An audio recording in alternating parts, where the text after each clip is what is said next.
All right, and we are back here on the GSMC Football Podcast. And for the fourth part of the show, we're going to talk about Darren Waller and the New York Giants. So, Darren Waller, it seems like he's expected to retire before Giants minicamp, and that runs from June 11th to June 13th. And this is something that he's been contemplating throughout the offseason.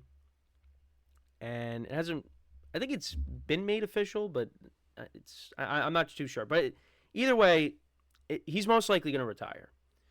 And last year with the Giants, he recorded 52 receptions for 552 yards and 1 touchdown over 12 games, and he missed 4 games due to injury.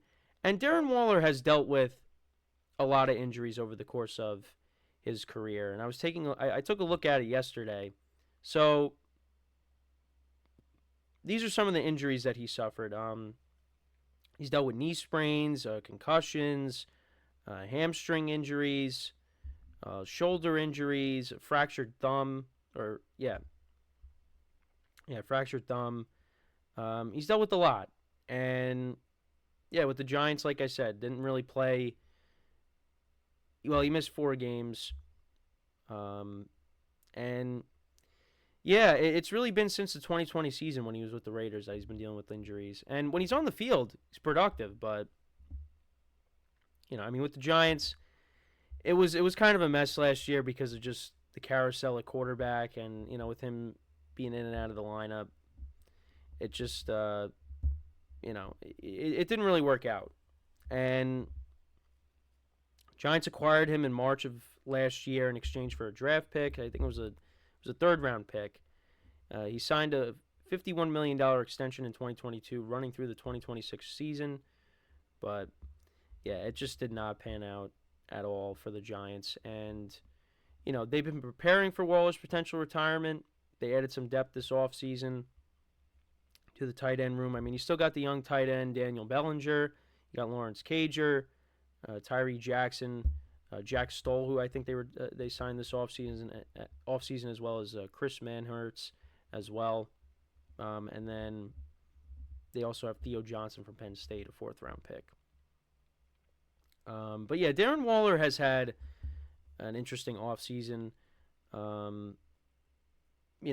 He announced his divorce from Las Vegas Aces star Kelsey Plum in the WNBA after 1 year of marriage. And then he also released a music video recently called Who Knew Her Perspective, in quotations, or in parentheses, about his split from Plum, depicting scenes of their relationship and its end. Yeah, that was I did watch it. Yeah, interesting. And I'm just going to leave it at that. But yeah, it just, this trade for the Giants just did not work out. And they thought Waller was going to be, this number one option, basically, in the offense. I mean, the receivers, they didn't really have a number one wide receiver. You had Darius Slayton, you had Isaiah Hodgins, and Wan'Dale Robinson. But, I mean, none of those guys are number one options. And you thought Waller was going to come in and change it and be that weapon for Daniel Jones, be that security blanket, but it just never panned out because the Giants just started off so badly. And it's just that was a flop for the front office. And even when the Giants got Waller, talking to my friends who are also Giant fans, we were like, okay, we like the deal. It's just Waller's going to get hurt at some point.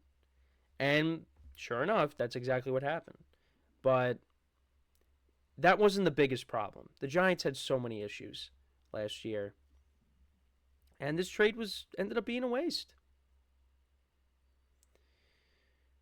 So, hopefully, 2024 is different, although I don't really expect the Giants to be very good.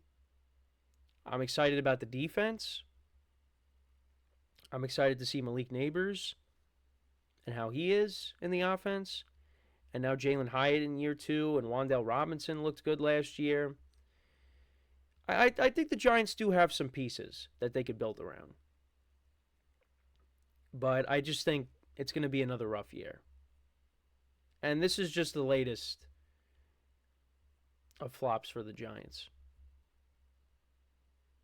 But I mean, how was the front office going to know that he was going to retire 1 year after acquiring him? They didn't know that, but I think they kind of should have. I think they should have known that he was probably going to get hurt again. But that's not the case. Well, yeah, they ended up getting him anyways, and we were hoping for a big year out of him, and it just didn't happen. So, and I remember saying, yeah, this is, this might be the best Giants tight end that they've had in years. It's just he didn't play. And now, who knows what. I mean, Daniel Bellinger in 2022, I kind of want to go back and look at his stats, because I think that's who's going to be ultimately the number one tight end. I'm going to go back to his 2022 stats. So, 30 receptions, 268 yards, and 2 touchdowns. Then in 2023, he had 25 receptions for 255 yards and no touchdowns. And right now, he's 23 years old. He's younger than me. He's going to be 24 in September. I mean, I'm guessing that's who's going to be the number one tight end. I kind of want to take a look at the Giants' depth chart. Because, like I said, the other receivers the other tight ends they signed for depth, Manhurts and Stoll. But yeah, I mean, he's listed as the number 2 tight end in the depth chart. They still got Waller, but yeah, I mean, that's most likely going to change with Waller retiring. Yeah, I mean, we'll see. I mean, now Daniel Bellinger's got to step up, and I think they do like Bellinger, so we'll see. But I think he also had. I want to say that he had a touchdown in the postseason game against the Vikings. But yeah, so that's most likely going to be the Giants' number 1 tight end. But yeah, this was just a major flop for them. Not a good look for the front office on that move, but again, I don't think they expected him to retire so soon when they acquired him. But that's just what ended up happening.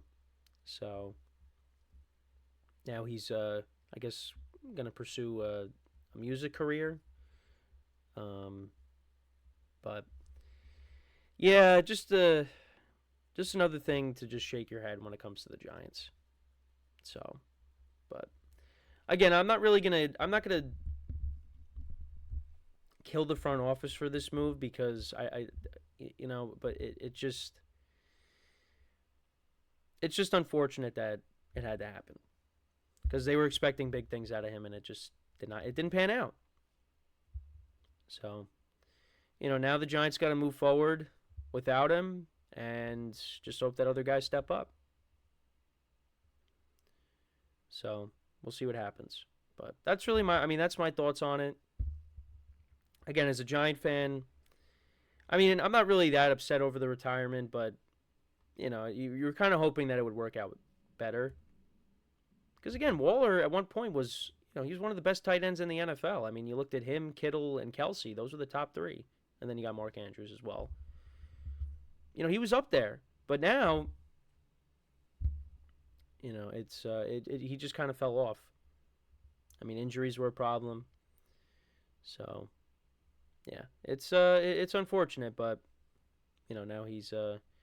Now the Giants got to move forward, and when they kind of saw the writing on the wall, that's when they drafted a tight end and they signed a couple, so they were at least preparing for it when they knew it was coming, so that's good. But yeah, I was wishing now that they could go back and not have done that deal, but yeah. So Darren Waller, he is going to retire most likely, and yeah, that's basically it.